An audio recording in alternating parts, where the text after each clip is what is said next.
The garden is well kept, the wine is good. The guards stand at a distance, which the Romans consider a kindness, and perhaps it is. I have learned in the years since Civilis raised his banner and the river ran black with Roman blood that the empire's cruelties are mostly the cruelties of architecture. A door that does not open from the inside, a wall too high to see beyond, a city that swallows you so completely you forget the names of trees. I forget nothing. I remember my tower. Not the cold of it, though it could be at times. But it was the cold of a place built to lift one person above the sight of all others. I remember the beautiful silence that collected there, like standing water on the forest lake on a clear morning. The Bructeri brought their questions up the ladder, and I let the silence answer first, because silence frightens men into truth. Mostly they came to me with the small griefs, harvests, fevers, the intentions of neighboring tribes. But once, they came with a war. We burned the winter camps of 2 legions. They took a legate in chains and presented him to me like an offering. And I looked at him for a long time, and I thought, you are afraid of me because I am a woman who lives alone in a high place and speaks in ways you cannot tax or bribe or marry. I gave him back to his people. I don't know why. The gods, perhaps. Or something colder than the gods. The sense that he was not the thing I was waiting for. Civilis is dead, or scattered, or both. The Batavian fields are quiet again. Rome wrote it all down in their careful Latin and called it suppressed, as if a rebellion were a disease. But empires, like people, are mortal. There will be other pestilences, and each one will be harder to recover from than the last. The senator's wife came to see me last month. She stood at the garden wall with her attendants and looked at me the way that Romans look at anything they've defeated and preserved, with that particular pride that is only one layer above pity. She said my prophecies were famous. She said she'd heard I'd once turned the tide of a battle with words alone. She smiled when she said it. It was the smile of a woman handling a relic. And yet, I knew she had never experienced the power I once had, the freedom I once had. She had always lived a life oppressed by men, and this was the only way she could hit something, to make herself feel strong when she never was and never could be. I pity her. I smiled back. I have been practicing Roman smiles. They require the eyes to do nothing. She does not know what I saw last night. I am old now, and the visions come differently.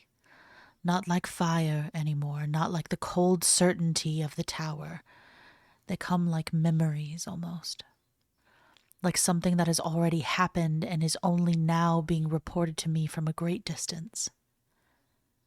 I woke before dawn with a smell of smoke that wasn't there, and I lie still on the Roman bed with its Roman linen, and I watched it come. Not us. Not the Bructeri. Not Civilis. Not any of the tribes I knew. Something later. Something enormous. I saw the walls. These walls. The walls that even now ring the city I can see from the garden on clear days. A pale thumb smear on the horizon. I saw them breached. Not by siege engine, by sheer weight, by the accumulated mass of every peoples the Empire had spent 600 years deciding were not quite human enough to matter. Coming home, finally, to collect. I saw it the way you see a tide, unstoppable not because of any single wave, but because of what was behind it, and behind that, and behind that. It will not happen in my lifetime. It may not happen in the lifetime of that senator's wife or her children, but it will happen. The gods showed me, and the gods, whatever else they are patient. This morning, one of the younger guards, he cannot be more than 19, with the ruddy neck of a boy newly arrived from the countryside, leaned against the colonnade and watched me sit in the garden and said something to his companion. I didn't hear it, but I heard them laugh. I looked up at the pale city on the horizon with a smile of my own. I smile with my eyes. I'm Courtney. And I'm Brandon, and welcome to the Time Travelers Club. So, the last few weeks, we have covered every aspect of a woman from the Celtic world. We have talked about their magic, their customs, their practices, roles, and even their symbols, like the mighty Freya. But today, we will get to talk about the rare story we have on a singular woman. Her name was Veleda, and she would be one of many women who gave Rome pause. She vexed them and terrified them, much like the infamous Boudica, Cleopatra, and Zenobia. But who exactly was she? Her story is murky, surrounded in a mist placed by both her culture and the Romans. But there's still enough there to tell a fantastic story. Veleda came from the Bructeri, a Germanic tribe who occupied territory roughly between the Ems and Lippe rivers in what is now the Westphalia region of northwestern Germany. The Bructeri were a significant tribal force in the early centuries AD, not a minor or peripheral group. They show up repeatedly in Roman accounts as troublemakers, from Rome's perspective, people who consistently resisted Roman expansion east of the Rhine, because God forbid they don't want to be colonized, God troublemakers. forbid. So Veleda wasn't emerging from some obscure backwater, though. The Bructeri had actually been involved in one of Rome's most humiliating defeats. They were militarily relevant in the broader Germanic world, among the coalition of tribes that participated in the Battle of Teutoburg Forest in 9 AD. You remember the one from the first episode of this season? Where 3 entire Roman legions under Publius, God, he has the most Roman name ever, Publius Quinctilius Varus, they were annihilated by Germanic forces led by Arminius. And when we say annihilated, that's putting it mildly. I can just, every time we talk about it, all I can see is Octavius, give me back my legions, like throwing a little bitch fit in his palace. It's my favorite thing. He's like, God, I don't know why I'm imagining him as like B. Arthur. It's just like he's got like the robe, and then he's like throwing himself down on a couch, like biting his fist. Give me back my legions. I don't know why it's the image, but there it is. But I love the image, and honestly, probably accurate. Also, he would hate it because I just compared him to a strong female lead. But anyway, so this was one of those tribes that helped decorate the Teutoburg Forest with their own invented version of Christmas ornaments, aka Roman heads and body parts. So, that catastrophe permanently ended Rome's ambitions to push its frontier to the Elbe River. So by the time Veleda came along, about 6 decades later, which, I mean, is a long time, but that would be the equivalent of like Vietnam today, right? Mm-hmm. That's still in our consciousness, right? Like, it comes up every time we have foreign wars. Like, I don't know, going to like Afghanistan or Iraq or Iran. It's why we get real nervous whenever, China war comes up. It's just like Yeah. we'd rather punch someone closer by, I guess. And that's what Rum thought too. Like, fuck all that. We'd rather punch the people nearby. So Veleda's coming along about 6 decades later, and her tribe had a long tradition of defying Rome, as we've seen, and that is the cultural backdrop important for understanding the world she grew up in. Speaking of Veleda, let's talk about her name. Um, this is one of the more intriguing scholarly debates surrounding her. The name Veleda almost certainly wasn't like her actual name, right? Like personal name, right? Before the show started, Courtney and I were talking about this. That would be like, imagine you're like the president of like wherever, right? The United States. We'll just use that as an example. And people who've never met you, like we'll just say aliens, right? Who don't speak your language, right? Don't understand. They know you're important, but they just keep hearing everyone call you president, Mr. President, President, right? Or Mrs. President, Madam President. You know, and they go, oh, that person's name is President. Yeah. That would be kind of what we're dealing with here, right? Like that was a title, more than likely, right? Or I mean, and that might not even be the most accurate way of describing it, but it wasn't like her personal name. We don't believe, right? Yep. Like she could have been like, I don't know, Cindy. Like that'd been cool. God, please no. I I'm sorry to any Cindy's out there. It's not as intimidating, but neither's my name. Like, we were talking about this before the show too. Like, there's certain names, like, and I hate to admit it, like, like if you're gonna be a fascist leader, have a very blunt name, like a name that looks like it just hits, right? Like short, sweet. Brandon's not one of them. Neither is Courtney. It's terrible. Right? Like we're gonna have to change our name if we're gonna take over the world, Brandon. Dang. Like Court might be good for you. Braun, like there was King Bronze out there. Yes, that's a hard name, but Brandon, it's nice. It literally translates to little crow / raven, so it literally means like little baby raven. Like it's not intimidating. And I hate to admit it, but a name, there's like certain like PR to names, right? Like, God forgive me. Trump. Okay. It's a great name if you're going to be a fascist leader right, or a leader who hits things, right? Blunt, shall we say? Are we talking about brain power? Or are we talking about actual brawn? No. Neither. He's pooping himself in diapers or something. I don't know. The point is, like, and that's why I get taken to the camps for this. But the point is, like, it's like there's certain names, and Cindy wouldn't be it. We've gone on a little rant. Sorry about that. So Veleda, probably not her actual name, but that's what she is being. That's all we know. So that's what we're calling her, right? The leading interpretation is that it derives actually from a Proto-Celtic or Proto-Germanic root, right? Mm-hmm.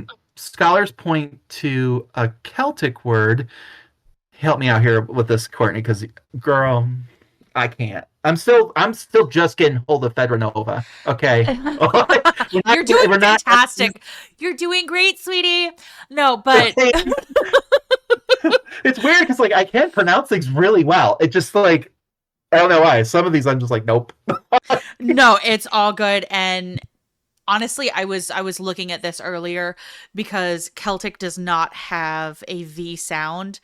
It has the V in the letters, but it's not a V. It's more of like a U sound. So like Wole or Wolette.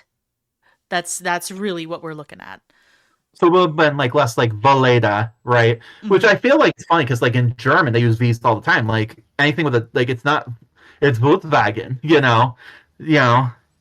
not Volkswagen, it's so if you're saying it from a German standpoint, Veleda might be it, but like if it's Celtic, it would have been more like Uleda or wait, Veleda or something like that. I don't Yeah. know. I'm not Celtic. So fun facts about me. I'm a 6'2" ginger, and everyone goes, "Oh my god, I can tell you're Irish." Did the genealogy, babes? I'm sorry. I guess I'm British. We were the colonizers. I'm sorry, so am I'm I. sorry. Like I have a very complicated family tree, but no, I am not Irish. So yeah, um, yeah. But that being said, um, that's not my strong suit. It's not something I have a lot of practice with. But the point of this is that, however you say it, right? Both of these words have a meaning, and it's to see, right? Makes Mhm. sense. She's a seeress, to see. So this would make Veleda essentially a functional title, meaning seeress, or the one who sees. Ta-da! So they're just calling her seeress, and no one knows that. Rather than the birth name. That's why I said like the president, right? Mhm. Um, This has led some researchers to wonder whether there might have been multiple women called Veleda across different generations or tribes. But right? Mhm. Essentially, whether it was an office or a role that women could occupy, with the title passing on from one practitioner to the next, right? We can't confirm this because records are scarce. As we've discussed before, they didn't really have writing. That wouldn't come until much later. And then even then, that writing was limited, and then they eventually adopted like Latin Yeah. scripts. So we're hundreds of years before they even start to develop some kind of language that we're aware of, like that's written down. And even that language is kind of a mystery. So we don't know. We're going off vibes, and the Romans aren't capturing multiple ladies with this name apparently. So we don't 100% know, right? Mhm. And this is one tribe in a very large region. Um, so, but it's a compelling idea, right? Because it would explain why the concept of Veleda seemed so immediately legible and meaningful to other Germanic peoples who encountered her. They like they just heard her name and were like, "Oh, this bitch, okay," because it wasn't her name. They're like, "This is the Veleda." Yeah. Oh, right. Um, they may have already been familiar with the type of person she was because that type had existed before her. Um, it's also worth noting that Tacitus, our guy who's writing almost all of this, right, Mhm. is writing in Latin for a Roman audience. And we keep saying this, Correct. right? Unfortunately, that's who we have to work with here. And he may have been rendering a Germanic or Celtic word imperfectly. Like again, because God, you really think that the colonizers are going to worry too much about making sure that's right? We have the same problem with like Boudica. Mhm. Um, the only reason we don't have this problem with like Zenobia or like Cleopatra is because we do know that that's like legit their name, and why it's their name and how it gets passed down and everything else is because the Greeks were writing shit down. Even though they were colonized, they were also culturally colonizing the other direction. And then same kind of thing with Zenobia. Like this is a culture that had existed for a very, very long time, had their own writing, were in many ways way more sophisticated than the Romans were. So there you go. Um, but like that's the problem if you don't have a writing system is that unfortunately if something like this happens, they're the ones writing your story, Yeah. and they're not going to worry Exactly. much. Exactly. So Veleda didn't appear out of nowhere. She stepped into a well established cultural and religious tradition amongst the Germanic peoples, the veneration of wise or prophetic women. Tacitus himself acknowledges this in his Germania, where he writes that the Germanic peoples believed something sacred and prescient resided in women, and they didn't dismiss female counsel or ignore female prophecy. He specifically mentions another seeress named Arinia, sometimes rendered as Albruna, who predated Veleda, suggesting that this was indeed a recurring phenomenon rather than a one off. These women occupied a unique social and spiritual space. They weren't quite priests in the Roman religious sense, but they weren't queens or chieftains. But they wielded a form of authority that could rival or even exceed those roles in certain contexts. This tradition likely has deep roots in the religious worldview of Germanic and broader Indo European cultures, where divination, prophecy, and communication with the divine were serious business that shaped political and military decisions. When a tribal leader was deciding whether to go to war, the word of a respected CRS could be the deciding factor. That gave women like Veleda extraordinary leverage in a society that was otherwise largely organized around male warrior culture. To actually have a voice in that kind of culture, Uh, it w- just. right. Which is, we talked about this, like, not not common. Again, like, yes, we've seen strong female leaders or cultures that did allow women to have some sort of like voice, right? But not like Mhm. this, where it's organized. Like, this is your actual role that you should be filling, and it also allows you to speak and go walk around and whatever.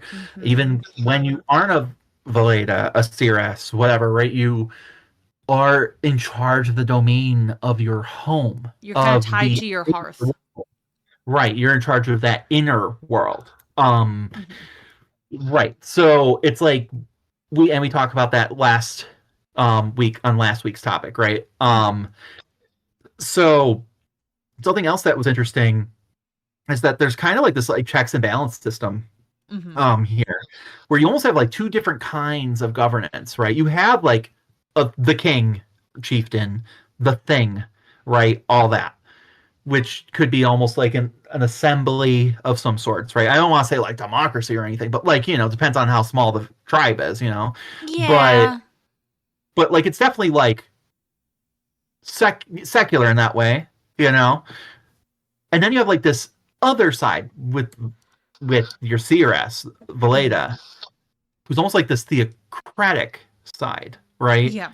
So you almost have like a theocracy there too, and you have to have kind of like both agreeing And that to do. honestly, that makes sense. Because even like if we are looking at the society, you have the outside because the outside is the male's domain, right? Mhm. The outside is the male's domain.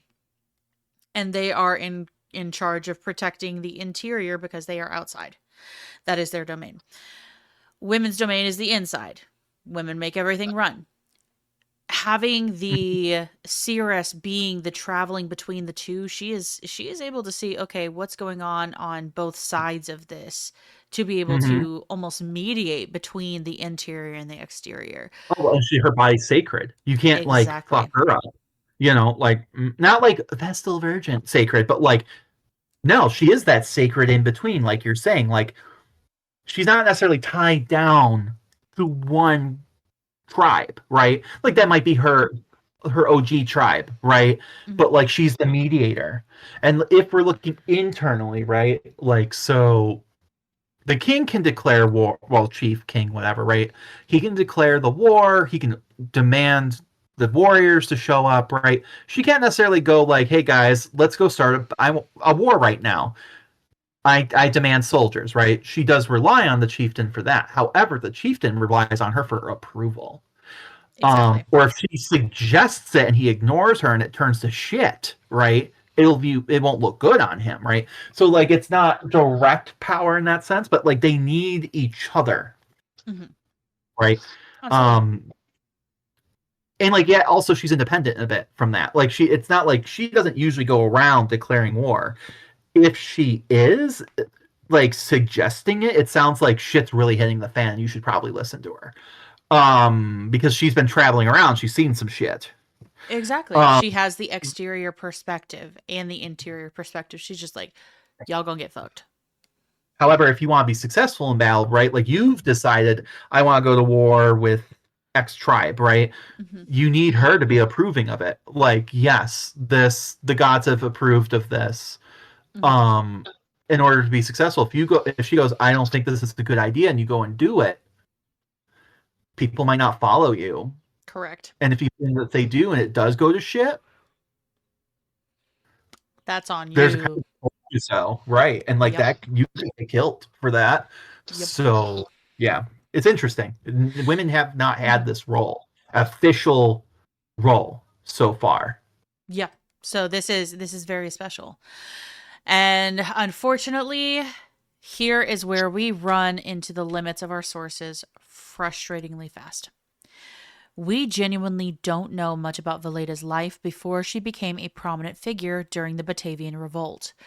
Was she born into a family of religious specialists? Was she identified early as having prophetic gifts or trained in some way?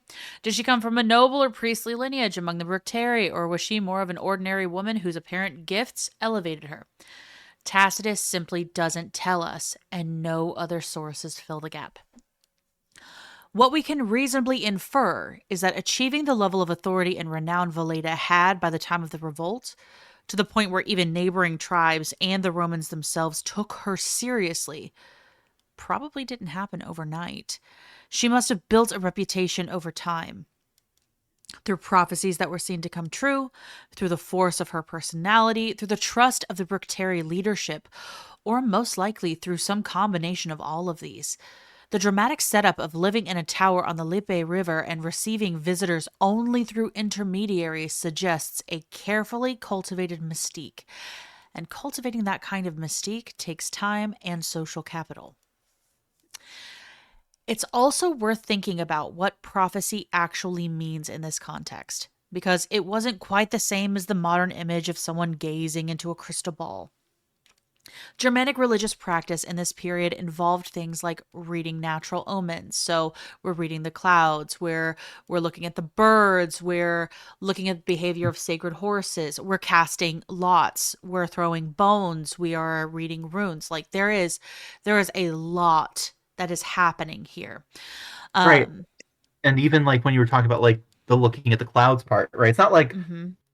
looking up like, oh, that one looks like a. I mean, and maybe some of that, but like I like to think it's probably more like there's something about those clouds. I know that storms are coming, right? Like Yeah. because that shape, right? You see that a lot too. Like there's times where they go and warn like they're warnings for tornadoes, and if you were like someone who doesn't regularly live in Tornado Alley, you go like, why? That just looks like a pretty big cloud, like a pretty fluffy big cloud. And it's like, no, No, that's a secret. that is a terrifying omen. Get into a Like basement or a very low area. when the sky turns green, Oh, yeah, right? no. See, I'm from Texas. If the sky turns green, I am not leaving my bunker. And then like again, it's kind of an old wives' tale, but there is some truth to it. Like red sky in the morning, sailor take warning, right? Like Mhm. and there is some science to it because it's like yes, because if those clouds are there, right, they're going to reflect and refract that color, that Yep. spectrum of color. So if you wake up one morning, and I'm not talking, or like when we woke up in upstate New York and all those wildfires happened a few years ago, and we woke up and it looked like Mars. That's usually not a good sign. Correct. But like when you wake up and you see that scarlet pinky sky, pretty, but that looks like something that should be on a sunset. Yep. Yep, that's probably It's probably a storm that day.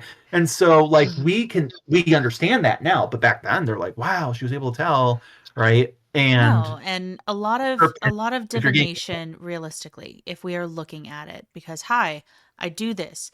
A lot of divination is patterns. You're Mhm. noticing patterns. You are um like I've actually looked into cloud divination. I cannot think of the name of it right off the top of my head, but it's more of okay, what direction are the clouds traveling? What is going on with them? Where is the wind coming from? Yes, it can kind of come in sort of shapes, but it's not necessarily like, oh, there's the fluffy bunny. Like that's not what we're looking at. I mean, and I don't know, maybe there is some of that like, oh, I see this shape in the clouds. I don't know, like tea leaves, but to me that seems like a more modern invention. Like when you see it in like Harry Potter and she's like, the grim and it's a dog in the bottom of your cup and you're like, okay. But like that doesn't seem, I mean, maybe it was. But like it could also just be like, oh, that is a cloud like a rabbit. as in meaning texture and color, and you've given it that animal identity, kind of like constellations, Yes. right? Like, and you're like, okay, I know that means that today should be fine, but if that cloud looks like a mountain, or that's a mountain that moves, maybe Yeah. not good. Maybe not Maybe we good. need, maybe we are about to have a nasty flood, and we need, maybe right now is not a good time to plant certain things, you know. Correct. Right. Um, Today that's called meteorology, but like the fact that people are just doing it with their senses, right? When they're like, "Oh, this is the wrong time of year for that," Mm-hmm. that would have seemed prophetic. Um, Absolutely. And it is in a way because you are able yeah, to gather all of the evidence that you can see, put the patterns together, and be like, that's going to fuck us up. yeah, It yeah, is. yeah, and that's So, why her role is important, right? absolutely. It's not just, ooh, she's just a witch bitch. Like she is actually doing something for her community, Very much you so. know. So A seeress like Veleda would likely have been a practitioner of one or more of these techniques, someone who was seen as having a special channel to the gods or to fate itself. The Germanic concept of fate, what would later be elaborated in Norse tradition as concepts like weird, and the Norns, was deeply serious. Fate wasn't something you could change, but knowing it in advance was immensely valuable because it let you align your actions with what was destined. A seeress, who could peer into fate and relay what she found, was thereby performing an almost cosmically important function. She wasn't just a spiritual celebrity, she was a practical asset to any military or political endeavor. This is why Veleda's early and apparently accurate predictions of Roman defeats during the Batavian Revolt were so electrifying. They weren't just morale boosters, they were seen as confirmation that the gods and fate itself were on the Germanic side. And that is an incredibly powerful thing to be the source of. So when you put it all together, Veleda's origins sit at the intersection of a specific tribal context, the defiant, Rome resistant Bructeri, a long standing religious tradition of female prophecy in Germanic culture, and an almost certainly deliberate construction of sacred authority. She was both a product of her world and, by all accounts, a genuinely remarkable individual. before we get into the revolt itself, and some of this is filler, right? Like, because we don't know like her childhood and what she was up to, right? But it is also just important to understand like where this revolt came from, right? And it didn't also again come from a vacuum. So let, I think it's time we ask ourselves who were the Batavians, right? Um, so before getting into the revolt itself, it helps to understand who these Batavians were because their particular relationship with Rome is really the engine that drives everything that follows. The Batavians, or Batavi, were a Germanic people who inhabited the Insula Batavorum, the island of the Batavians, a region formed by the splitting of the Rhine into two channels in what is now Netherlands. It was strategically significant piece of real estate sitting right on Roman's northern frontier. So the Batavi had a special relationship with Rome that was genuinely unusual amongst Germanic peoples. They weren't a conquered people in the traditional sense. They were formerly allied with Rome as Foderati tribe, meaning that they had a treaty relationship rather than being subjects of direct Roman rule. Mhm. As part of this arrangement, right, they were exempt from regular taxation, which was a significant concession, right? Like Rome loved their taxes, girl. Like all colonizers do. They love taxing the shit out of people, right? Especially Mhm. when you have a government like Rome, which is like giving people like free food and stuff like that. Um, that's why they tax their provinces so much, right? Um, because they don't want to deal. The closer you get to Rome itself, the more privileges typically you have, right? Like Rome is going to like people of Rome are going to have probably more privilege, like the most amount of privileges, right? Versus like Italy, and then Italy, like the part of Italy that would have not like the whole boot, but like the immediate areas around Italy and like Sicily would have had more privileges than say like the areas outside of that region and like in like rings, Hmm. right? So this tribe is like on the furthest edge of the ring. So it is surprising that they're getting this kind of privilege. Yeah. That's usually reserved for like citizens in Rome. Um, so what Rome got in return, though, right? Because there's got to be a catch. Come on, they aren't doing this out of the kindness of their hearts. Um, in return was something it valued enormously: soldiers, right? But Rome has soldiers, right? I mean, like that's kind of their whole thing, right? Legions and like, but the Batavians were considered the among the finest warriors in the ancient world, the Roman military world in particular. They were particularly celebrated for their ability to cross rivers, so swim, fully armored. Oh, That's impressive, that is right? It doesn't highly sound, impressive. but like, do you know how many times armies had to stop, especially right up until modern times, but like in ancient times and in Rome, like someone would have to stop because they burnt the bridge, so they have to build a bridge to get across and everything. And it slows everyone way the hell down, and you are a sitting duck while they are there. And if it's not your territory, you end up with a Teutonberg situation, you know, Yeah. because like they're just shooting at you as you're trying to build a fucking bridge to get to them, right? So to have these people who can just ford the thing Hmm. and not just ford it, like they're brilliant cavalry people, right? Maybe ponies. These might be our pony folk fun facts. We talked about this a couple episodes. Uh-huh. Um, yeah, but they may have been riding ponies, but still, they were cavalry swimming alongside their horses. That's nuts. So they're known for these crazy, like they're great horsemen, right? These are the people that Caesar was using Hmm. during when we talked about Mark Antony and that big battle there. Hmm. Um, so in Alessia, yeah. So that's those were the horse bros. Um, they also were even like outside of like the cavalry and all that, which was impressive on its own, right? Hmm. When the infantry were crossing these rivers, right, they were in formation, like they didn't break, like Oh my that's God. yeah, like these were like the Navy SEALs of like the Black Ops of, well, maybe not Black Ops, definitely Navy SEALs though, of but bigger. Like I feel like Navy SEALs does like Black Ops. If I don't know, I'm not military. The point is like they're able to do this kind of like crazy crap, right? Um, and they were extraordinary fighters, and Rome knew it, right? Hmm. Um, I'm sure Rome could have probably wiped them out at some point if they had really wanted to, but it's like, why do that?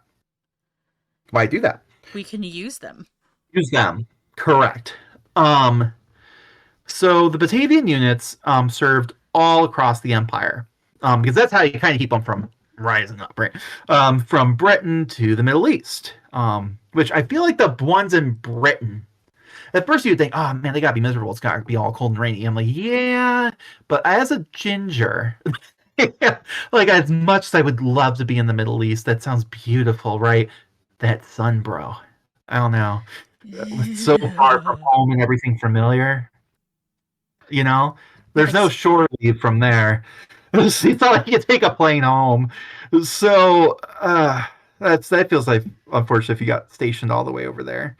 But anyway, they formed like an elite auxiliary cohort. So auxiliary in the Roman sense are pretty much anyone who's not a Roman legion, like a Roman, right? Hmm. So special operations groups, like special people. So you might have like Thracians, you might have like there's some horse bros from like North Africa, Mauritania area. You've got like these guys, of course, Batavi. You have like the lady like Hmm. warriors from like the steppes. right? So like they are not normally hiring Roman women to fight their battles. So, but yet we have evidence that there were female warriors in the Roman armies. So those are your auxiliaries, right? Um, and the Batavi in particular served as personal bodyguards to the emperor, right? So you have the Praetorian Guard, yes, but then there's the Batavi on top of it, right? Mm-hmm. Um, but right, the Praetorian Guard is still kind of in its infancy here. Okay, they're not the kind of people quite yet. Like who do all the stabby stabbing and decide, oh, I don't like this emperor, let's get ourselves a new one. They don't have that quite that power yet because of these Batavi, who are more personal to the emperor than they are, I guess. So they're not as politically motivated up until this point. Mm-hmm. Um, However, the Germanic Corpus Custodes, a unit that lasted until Galba, disbanded it after Nero's death, right? So, the Batavians weren't strangers to Rome or Roman military culture. Many of their leading men were deeply embedded into Roman structures. This makes the revolt all that more striking, because it wasn't a people who had never known Rome rising up in ignorance. I hate to say it, like Boudica, Mm-hmm. right? Like Boudica's people rose up too. They did a lot of damage, but that never made it outside, right? These were people who knew Rome intimately from the inside, who had decided they had had enough. The revolt was almost unthinkable without understanding its leader, Gaius Julius Civilis. That's right, he has a big old Roman name, and he's the leader of these people. So he's a fascinating character in his own right. Maybe tell a story one day. But his very name tells you something important. The Gaius Julius part is a Roman name. The kind of name a Romanized provincial would take, often derived from the family of whoever granted them citizenship. Julius. Julius, fucking Caesar. Yeah, the Julian Claudians of it all. Makes sense. Mm-hmm. So this is someone who is at least almost at a familial level with these people, right? You don't get that unless you've really gotten in there. Um, so Civilis was a Batavian nobleman who had served in the Roman auxiliary forces for decades. He was deeply familiar with Roman military tactics, organization, and psychology. He spoke Latin. He had spent a bunch of his adult life operating within the Roman structure of it all, right? Mm-hmm. He also had serious personal grievances against Rome. At some point before the revolt, he and his brother Paulus had been accused of treason. Oh. The specific charge isn't entirely clear from the sources, but it was serious enough that Paulus was executed. Oh. Yeah, and Civilis was sent to Rome in chains to be tried before Nero, which might give you an indication of what's really going on here. I would say less treason and more like, yo, kid, you're fucking this shit up, and he didn't take too kindly to it. Mm-hmm. It's giving current administration. A little You know, bit. it's giving that, right? Yeah. At least we're not executing people yet. We're just firing them. Oh, no. Well, we can't say that because we don't know what's Yeah, going on in black zones. that's But, true. But just as murky, just as shady. Um, so Civilis was ultimately acquitted or released, but the experience left him we'll say justifiable bitterness, right? Like indeed, it's a little salt. indeed. Oh, I would be all of the salt. I would be a pillar of salt. But Nero was messy, right? And he did. But Mhm. when Galba became emperor after Nero's death in 68 AD, Civilis was again put in danger.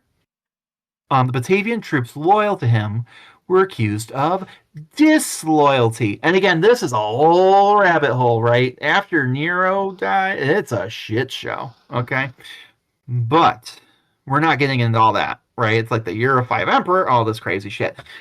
All the like at this point, the last quote unquote, like when you've set up an autocracy that has a it's like there's no kings, but there's kings, right? Yeah. When there's no more heirs anymore, anyone Yeah. can be emperor, but also no one, right? Because no one has that. Everyone has the same level of authority, and everyone's going to argue that they have more authority. And then when they kill the person, they're like, "Well, I had the authority to kill that person because I have more authority." It's a vicious cycle, right? Yep. And it's going to go on for a hot minute. But Galba, for whatever reason, doesn't trust the Batavi. And this is where we're going to start seeing the elevation of the Praetorian Guard. Okay. But that's a different story. The point was that he accused them of disloyalty, and there were fears he might be executed. Okay. Civilis, not Galba. I know. It gets confusing because everyone's very stabby. But Super. Well, that's the Rome of it all, honestly. I mean, it's the ancient world of it all, but yeah, definitely the Rome of it. By this point, definitely the Rome of it all. I mean, Nero did not help any of this. You know, he was real stabby by this point. I mean, Well, this he is the was one where, dead by this point. well, But he's dead by this point, but he killed his mom, his half brother. Like, yeah, he did a lot. He had a lot of issues. But Civilis survived. But the message was clear.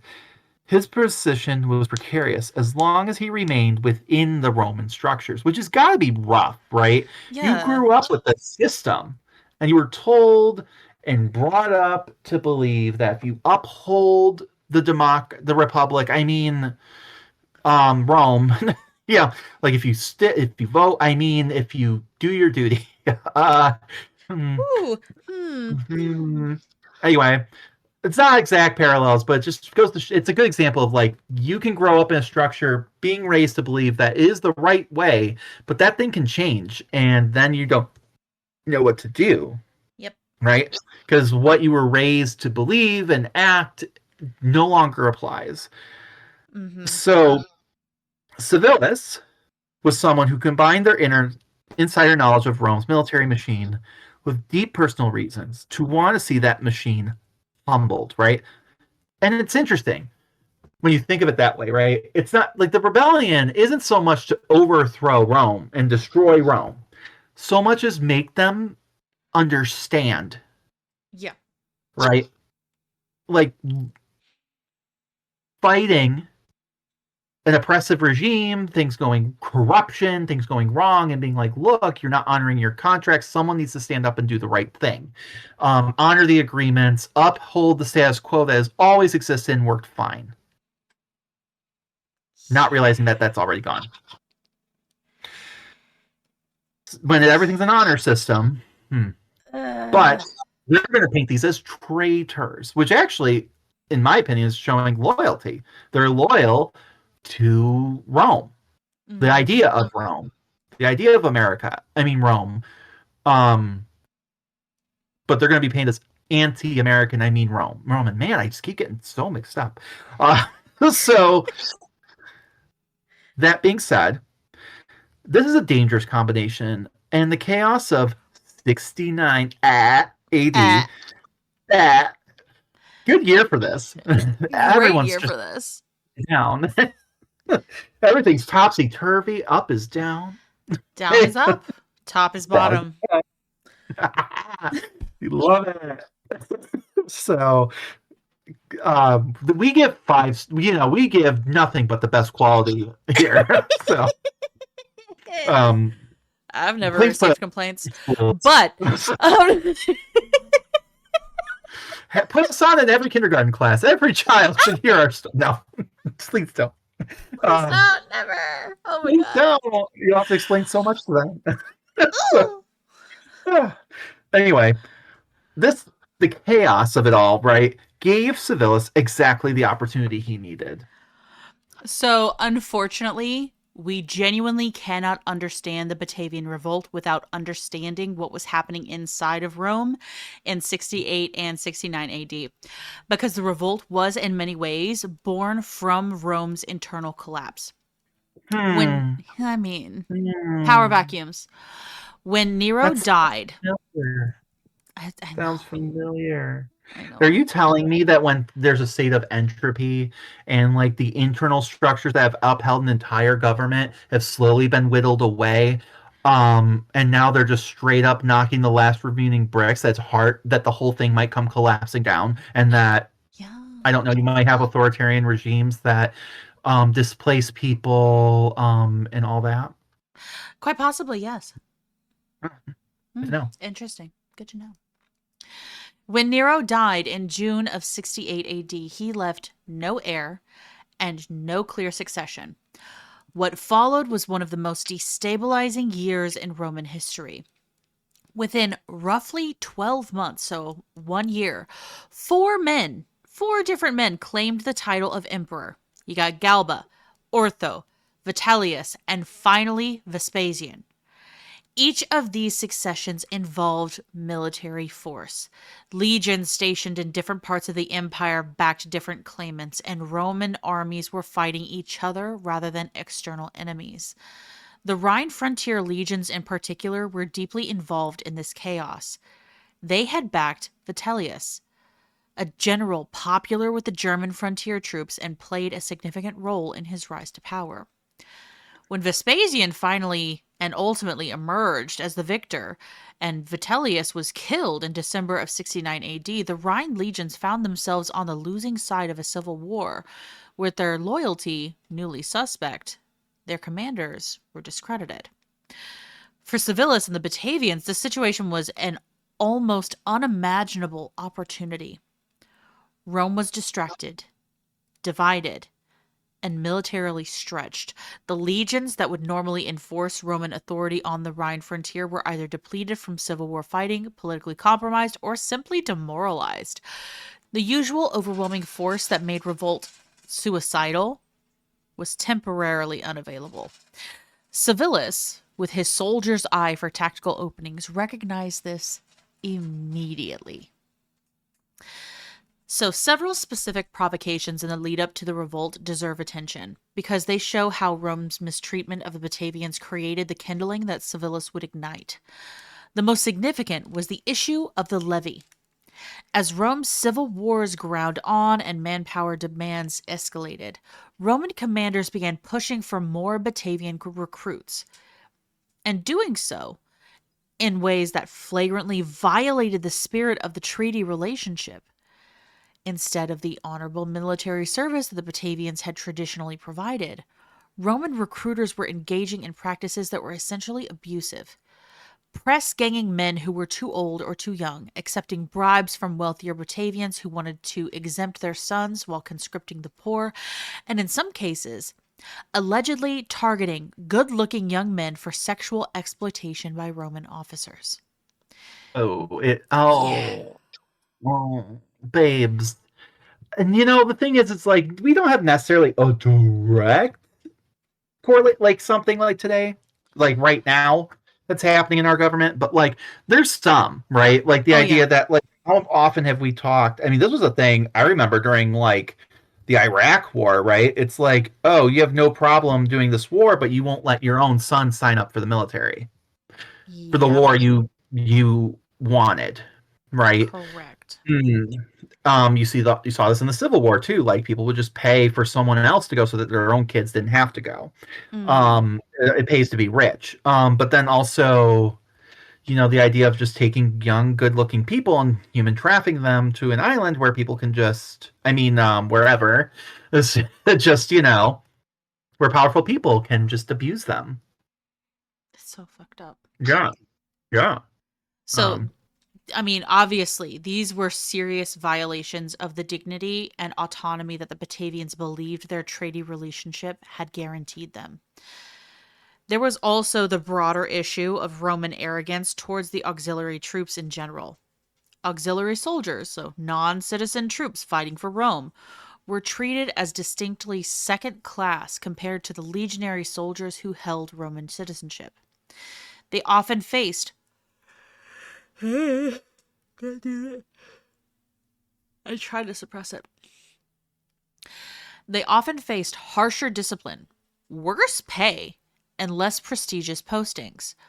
For the Batavians, who had an exceptionally proud martial tradition and who served Rome faithfully for generations, this treatment was galling. They were among Rome's best soldiers and they knew it. Being treated as expendable provincials rather than honored allies was a constant source of resentment.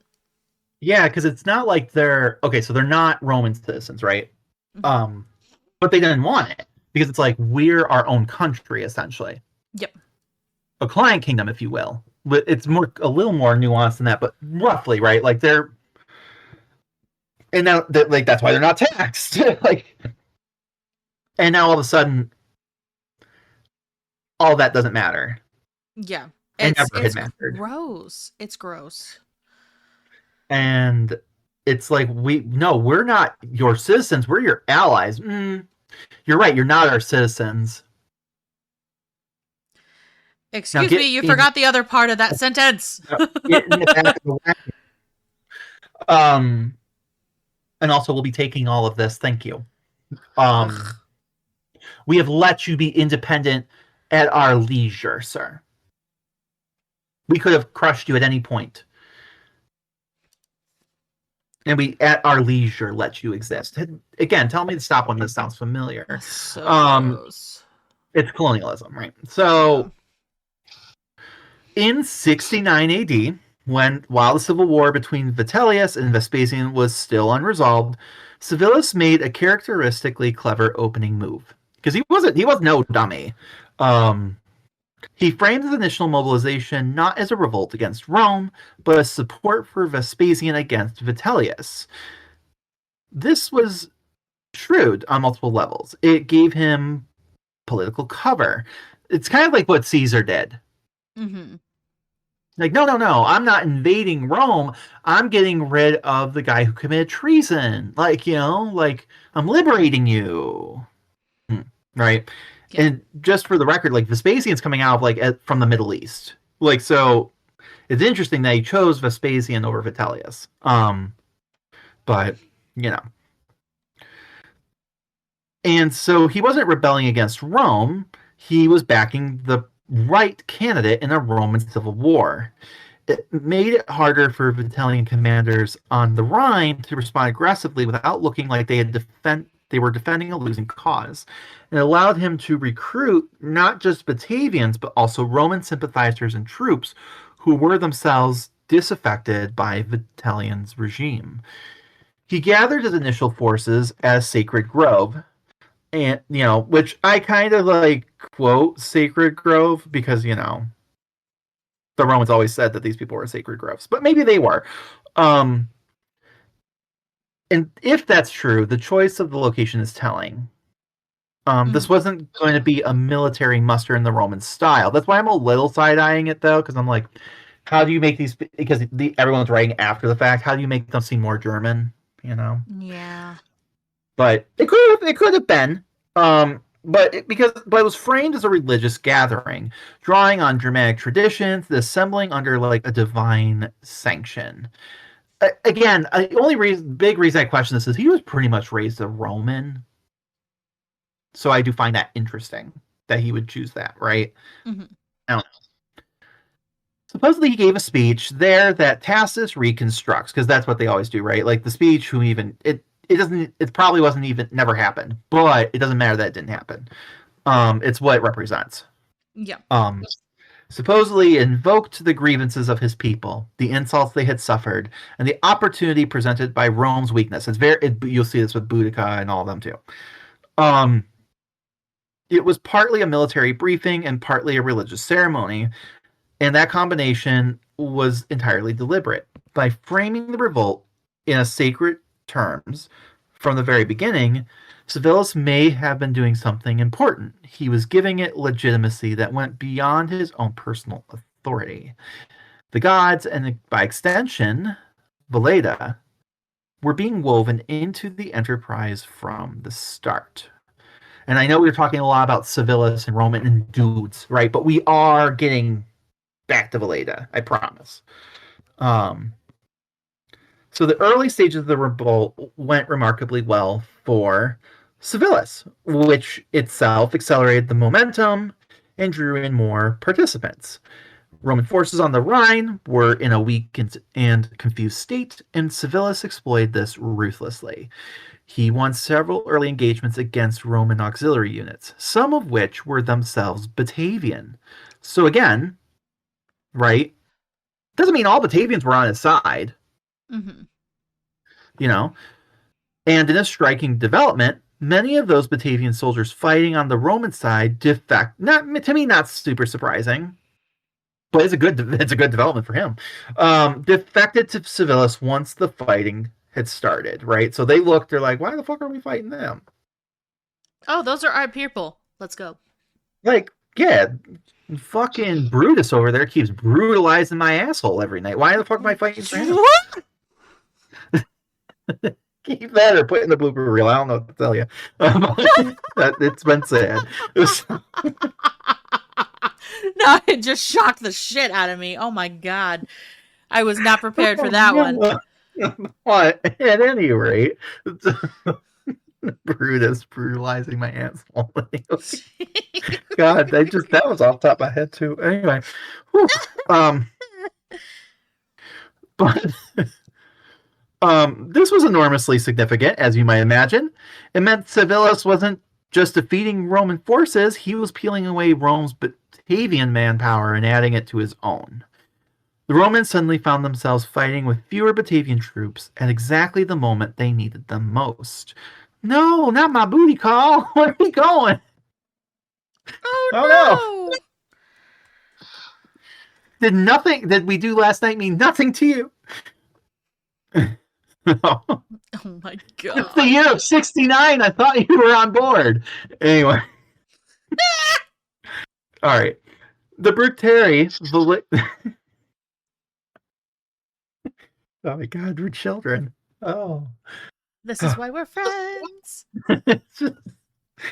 It was the summer of 69. Yeah, Brutus but it put was. his in my eye. Oh Lord. In the eye hole. Anyway. There's an eye patch involved now. Anyway. How'd you get That was an accident. The Bructeri, Veleda's own tribe, have now joined the chat and have joined the revolt, as did several other Germanic peoples, such as the Tencteri, the Kugerni, and others. What had begun as the Batavian grievance was expanding to something that looked much more like a broad Germanic coalition.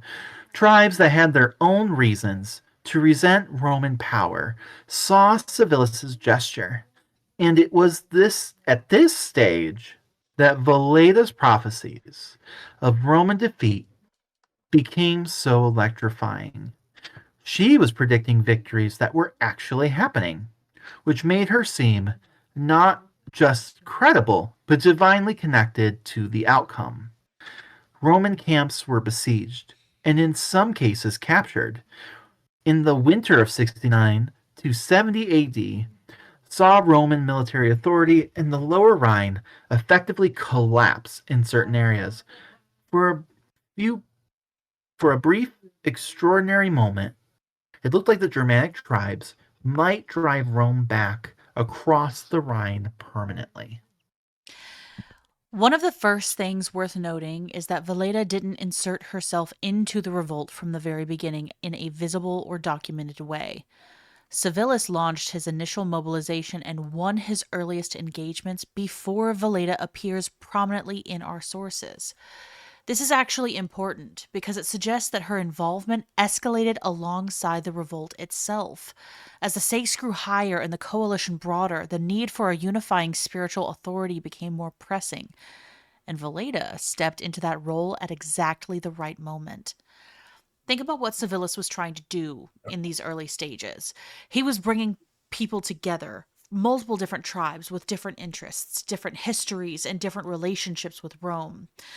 The Batavians had their specific treaty grievances. The Bructeri had their own reasons for hostility towards Rome. The Tincteri, the Cogerni, and other groups joining the coalition each brought their own agendas and their own tribal pride. Holding that kind of coalition together through military authority alone is enormously difficult.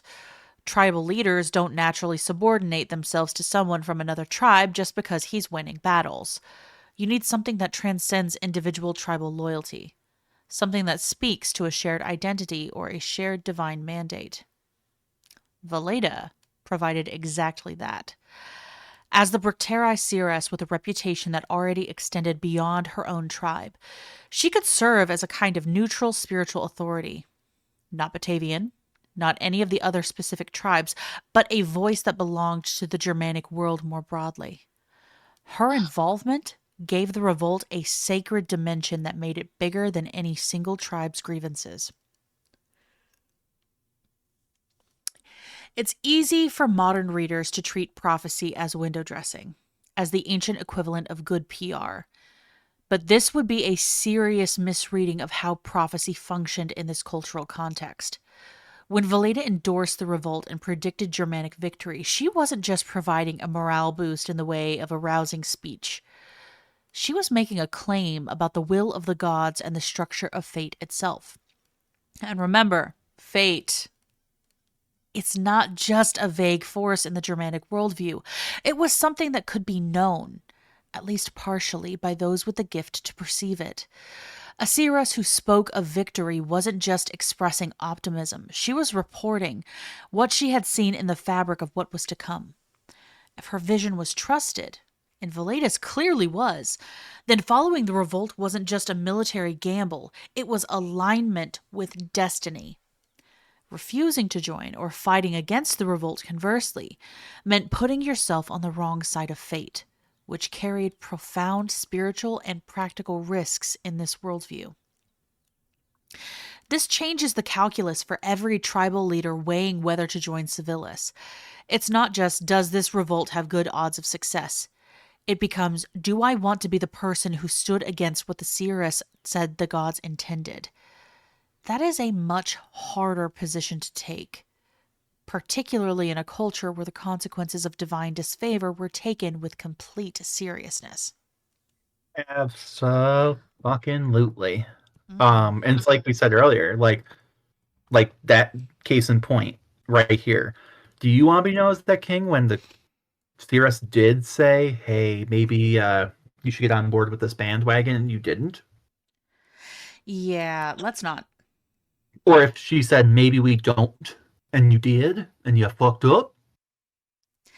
Right. Yeah. So by the time Veleda was at the height of her involvement with the revolt, she was living in a tall tower on the Leap River in the Bructeri territory. Tacitus mentions this detail almost in passing, because of course he did, but it's worth unpacking because it tells us a great deal about how her authority was constructed and maintained. And we kind of know this a little bit from the CRS episode, right? Mm-hmm. Um, the tower served multiple purposes simultaneously. On a purely practical level, of course, it gave her a defensible, controlled location, a place where access to her could only be carefully managed. But the symbolic dimensions are at least as important as the practical ones, right? It's that height in the ancient world that carried strong associations with closeness to the divine. The gods lived above, and those who communicated with them were literally elevated above ordinary human society. Veleda's tower physically expressed her position between the human and divine realms. So again, another liminal space, a place only she can go, right? Mm-hmm. Unique to her, right? Also, again, the symbolism of that, like only certain people can get up there, one at a time, right? Mm-hmm. There's a symbology with that too, not just practical. Um, The management of access was particularly significant, right?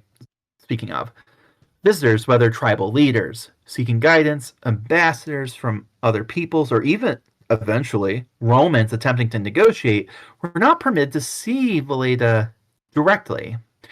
Instead, a relative of hers, described by Tacitus as acting as an intermediary, would carry questions up to her and bring her responses back down.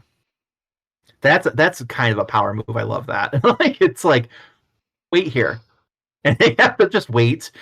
That's I love that. It's big bitch energy, and I love it. Yeah, yeah, it's big clit energy, as the Queen's podcast would say. It's like Yes. I love that. Man, that had and it's that silence. Imagine them, they're just waiting, kicking the ground a little. I love it. So it prevented. All right, sorry. This arrangement did several things at once. It prevented Veleda from being seen in ordinary human context, which would have been, which would have inevitably humanized her, right, and therefore dismissed her mystique. It created a ritual structure around every consultation, which reinforced the sense that accessing her wisdom was part of a sacred act rather than a simple conversation. I mean, this is what what Louis like the 14th did with Versailles, right? Like, Mm-hmm. right, the pageantry. It's like it makes you like it's a tale as old as time, right? She's not doing anything unique. It's what Octavian did when he was Augustus, eventually, right? So it also gave her an additional layer of protection. No one could physically threaten or pressure her directly, right? Like no men grabbing her wrist or slamming things on tables or anything or pointing swords at her, right? No, no. Um, this was a sophisticated image management, and whether it was entirely Veleda's own design or honestly, in my probably more likely to me, emerged through tradition and practical necessity, it worked, right? Like to me, it makes sense that this is kind of just like the established thing. Also, kind of gives credence, right? Like with the idea of her relative being this intermediary, right? That this was maybe a familial role, right? Yeah. And like this is like if she's doing like this prophesying thing, right? Like being in the tower, being able to look at the clouds, having a view over your land, and seeing those signs. I mean, again, if we're using meteorology as like kind of The like the example. equivalent here, yeah, like it'd be like your weather stations and towers, right? Like, I mean, it makes sense. Um, Even outside of just being a defensible position and knowing when, but also that idea of you can see when people are coming way far out, right? And then like that also adds to your mystique of like, whoa, man, she was ready for us. It's almost like she knew we were coming, you know? I mean, is she right? So it makes sense that that had been the case, that this wasn't just a her thing, like that would just be important as her job. So, Yeah. um,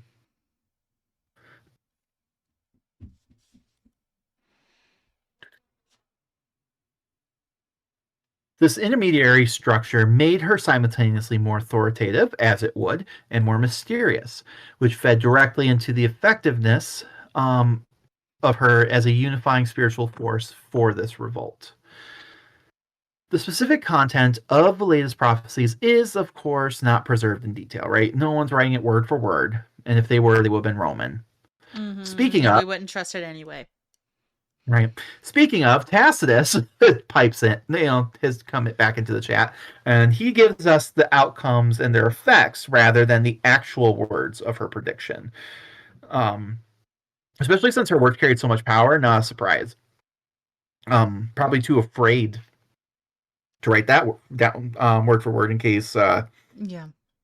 they still had power. But what we can piece together from his account is that she predicted Roman military defeats at specific points during the revolution, and those defeats then actually happened.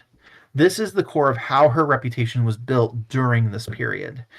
The psychological effect of this cannot be overstated. every time a Roman force was beaten, every time a Roman camp fell, or a Roman commander was humiliated, it wasn't just a military victory, it was a confirmation of Veleda's visions. The warriors who had fought that battle had done so with the knowledge that she had foreseen their victory, and now here it was. That creates a Mm-hmm. powerful feedback loop. Her prophecies encouraged bold action. Bold action produced victories, and victories validated the prophecies, which encouraged further bold action. It's momentum, right? Oh yeah. It's momentum. It's like sports, any of that stuff, right? Nothing kills momentum like an early defeat, right? Or a losing streak, like yips, right? You can, but if you are winning a bunch, you can get over maybe a couple setbacks, and most of the time turn the tide. That's what Caesar was really good at, right? Um, Mm-hmm. Even when shit was hitting the fan, turning it into a victory, so that way because he understood that.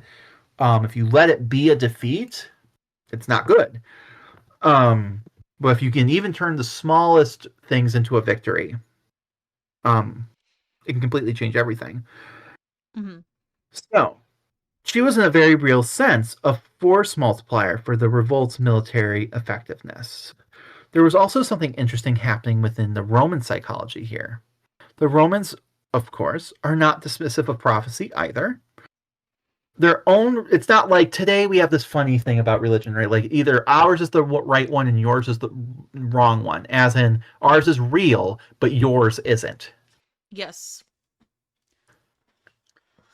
Rome didn't think that way. They may think that in some cases theirs was superior, but they didn't think yours was not there. Mm-hmm. So if they're losing to your gods, that's not good, right? Because they believe that your gods are also real. So just keep that in your mind. Their own religious tradition was full of augury, oracles, and divination.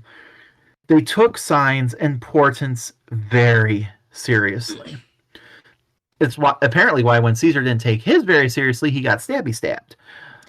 Yeah. To be fair, some like babes, I don't think it's a good idea to go out there. Some of them, I'm like, I don't think it was prophecy so much as reading the room. But hey, he had his sexy kinky boots, and he wasn't going to let anyone stop him from showing those off. Um, No.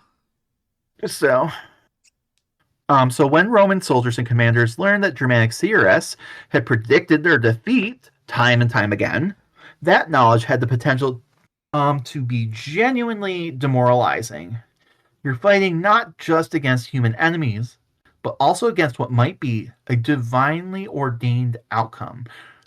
As in, even if you don't think their gods are better, that your gods have abandoned you. Yes. Right? So that good.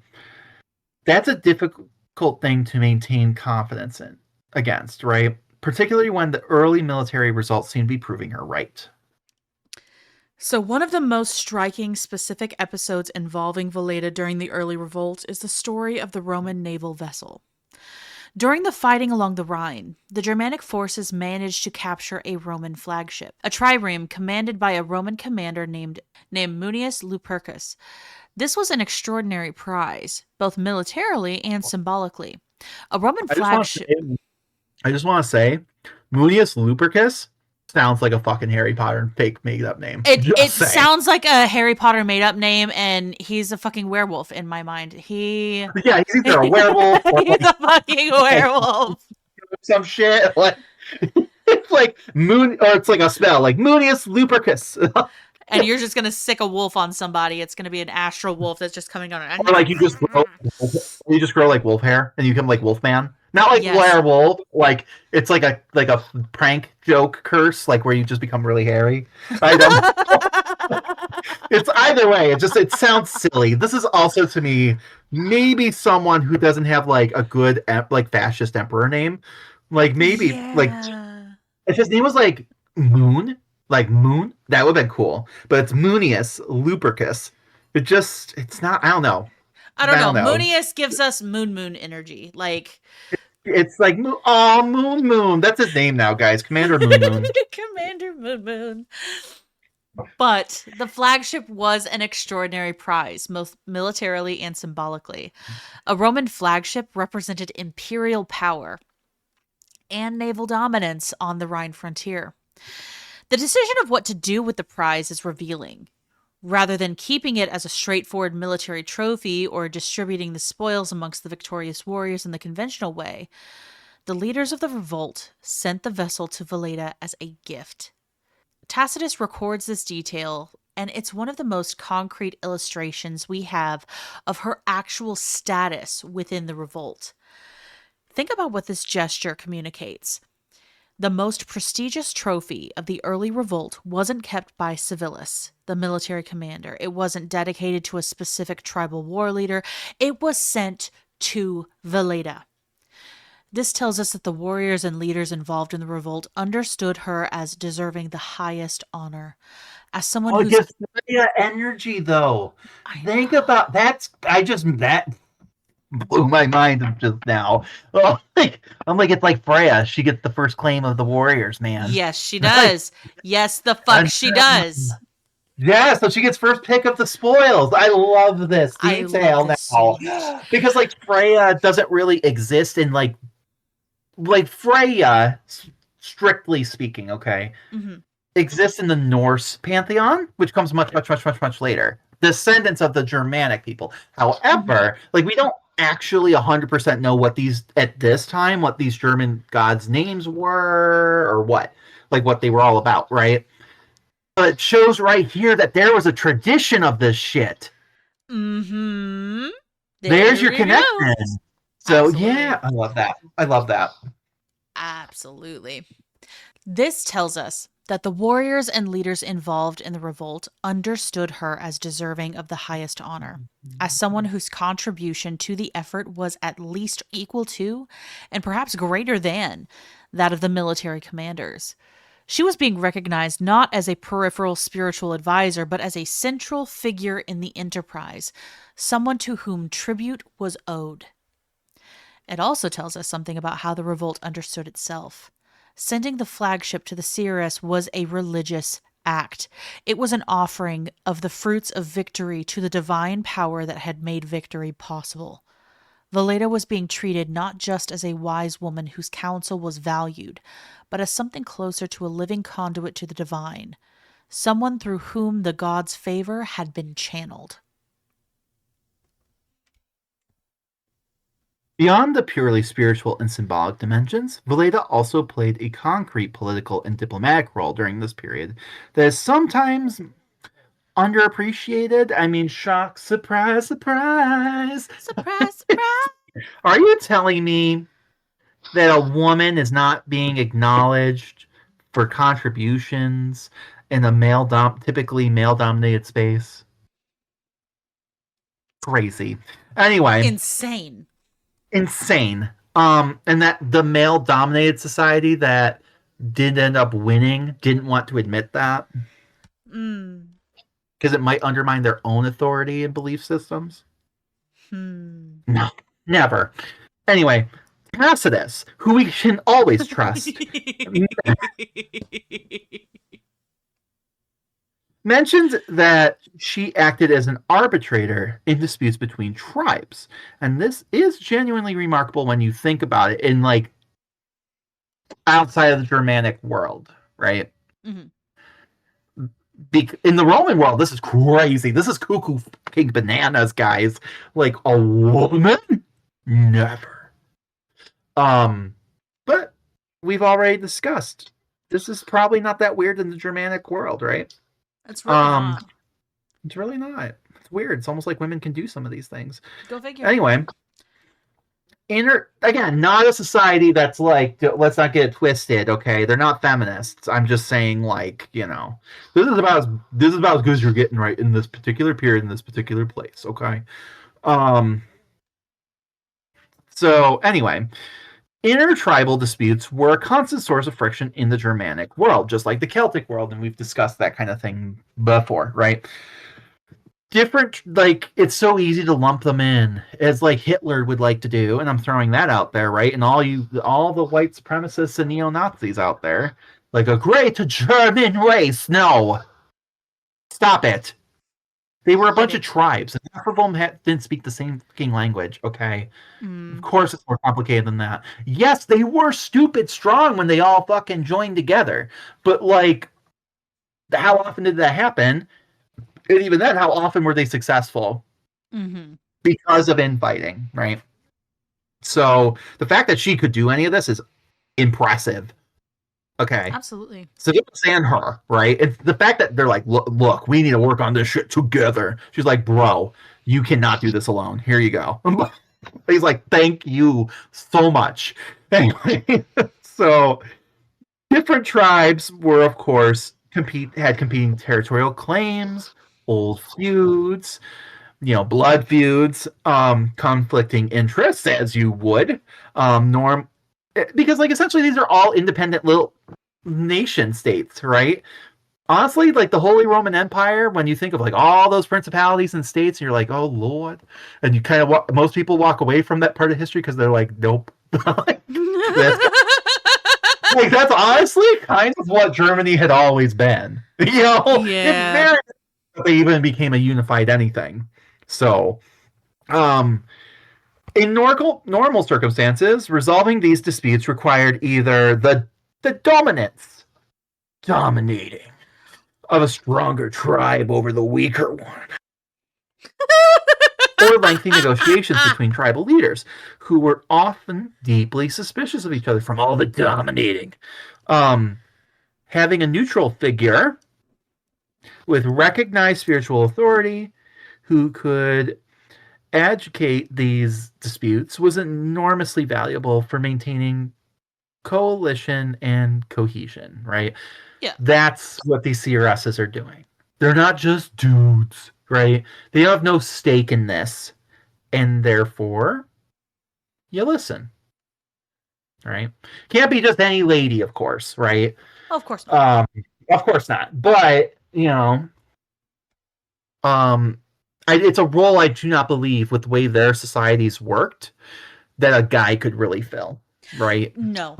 Um, so Veleda's ability to serve this role depended entirely on her being perceived as standing above tribal politics, literally, um, as someone whose judgments reflected divine wisdom rather than the interest of any particular group. Hence why a guy couldn't do it.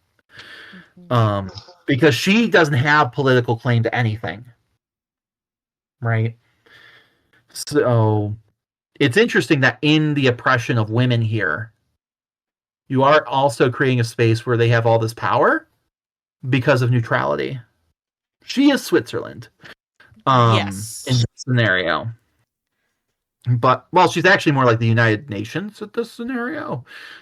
Because like Switzerland's just neutral. And even then that's a more recent development in modern history. But this would be more like the United Nations of it all, right? Like they're not supposed to take a side, right? They're just there to get everyone together and talk it out and come to a conclusion. So it's supposed to be above it all, right? If we're using a secular example, which is clunky. Um, so the fact that she was Bructeri rather than Batavian or Batavi was paradoxically useful here. She wasn't from Civilis's own tribe, which meant her endorsement of his leadership couldn't easily be dismissed as tribal favoritism, right? It's like she has no stakes in that. Mm-hmm. Right. And her reputation clearly extended well beyond the Bructeri, because she's talked to all these people, right? He's also, let's point it back out. He was a Roman not that long ago. Many of these tribes were probably like, fucking traitor.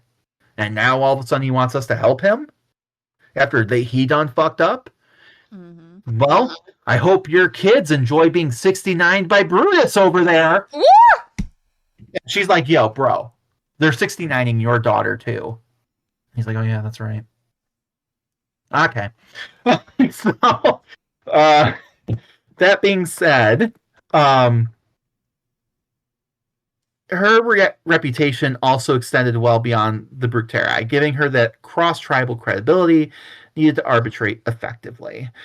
This diplomatic function made her, in a very practical sense, one of the key institutional structures holding this revolt together. Civilis provide military leadership and strategic vision, but Veleda provide the spiritual mandate and the neutral arbitrating authority that kept the coalition from fracturing amongst tribal lines. And let's just be clear, she must have spoke really well, Oh, right? absolutely. She must have been a Like, great orator. right, where people, I mean, like, yes, there's, you get a lot of attention and clout just from being who you, in her position, like the kind of person she was.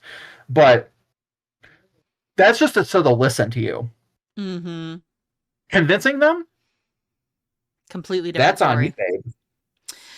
What's particularly surprising about this period is watching how the Romans responded to Veleda, because they didn't simply dismiss her as a superstitious barbarian phenomenon. Roman commanders took her seriously enough to attempt to negotiate with her directly at certain points, which is an extraordinary acknowledgement of her real political power. But it also shows that they didn't understand the system either, Correct. right? If they wouldn't Correct. have, you can't just go to her. You can't You, negotiate with the gods. What are you talking about?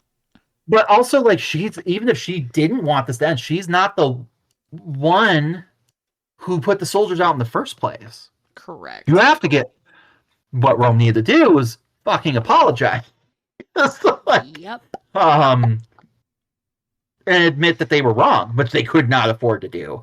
But I just find that interesting. Like, so on the one that's like, oh wow, they respected her so much that they went to her. Yeah, but it also shows that they're colonizers and don't actually understand the system. Correct. Because if they did, they would know that that wasn't going to ever amount to anything, even if Absolutely. she wanted it to end. So, So the fact that Romans were willing to send envoys to a Germanic seeress's tower to go through the elaborate protocol of the intermediary and to seek her involvement in negotiations tells you something important. By this stage of the revolt, Veleda was being treated by Rome as a genuine political actor, not merely a religious figure with influence over the barbarians. She had effective veto power, or at minimum, enormous influence over the decisions the Germanic coalition would make, and Rome knew it. If you wanted to negotiate with the coalition, you had to reckon with her. So, this Roman recognition of her power was itself a kind of amplification of it. Every time Rome sent envoys to her tower, it confirmed for the Germanic tribes watching that their seeress was someone even the empire had to take seriously. It was, unintentionally, Rome validating everything her own people believed about her. Veleda's early role in the revolt was thus layered and multifaceted in a way that goes well beyond the simple image of a prophetess cheering from the sidelines. She was a spiritual legitimizer, a diplomatic arbitrator, a psychological force multiplier, and a recipient of the revolt's greatest honors. By the height of the early revolt, she was arguably as important to its functioning as Civilis himself, just operating in a completely different register of power. and that's where we will leave her this time, right? So, right now we're doing pretty good. Rome is going through the final throes of its year of four emperors, the year of 69ing at, Uh, and at. Veleda has made her debut. We've got the German tribes all unifying under this banner. They're kicking ass, and Rome has been humiliated enough. Well, their ass kicked enough that they're even willing to talk to a lady. oh my god! They're actually willing to negotiate with a woman, and not because they have to, but because they actually came up with the idea themselves to try that. Like, that's how desperate they are. Shocking. So Valena's doing pretty good here. Our girl's doing pretty good. And that's where we're going to leave her for now. So we will continue this on later, perhaps next week, but stay tuned for part 2 and how the story of Veleda ends. If you like what you heard today, please give us a positive review on whatever platform you listen to the podcast on. It goes a long way for us to appease the algorithm gods and get this suggested to others just like you. The more we can connect to our fellow history nerds, the more we can build up a community and keep this show going. Also, we have a Patreon where you can hang out with us and get exclusive content, like videos where we might try to make some ancient recipes, talk about topics that couldn't fit into the main arcs of the podcast, and just generally being batshit and dumpster fires, all for the price of a latte per month. Research materials and books cost a lot of money, and it takes a lot of time for us to create this show, so anything that you can provide would be a huge help. We can't wait to see you again next week, and as always, thanks for listening. Bye for now. Bye, guys.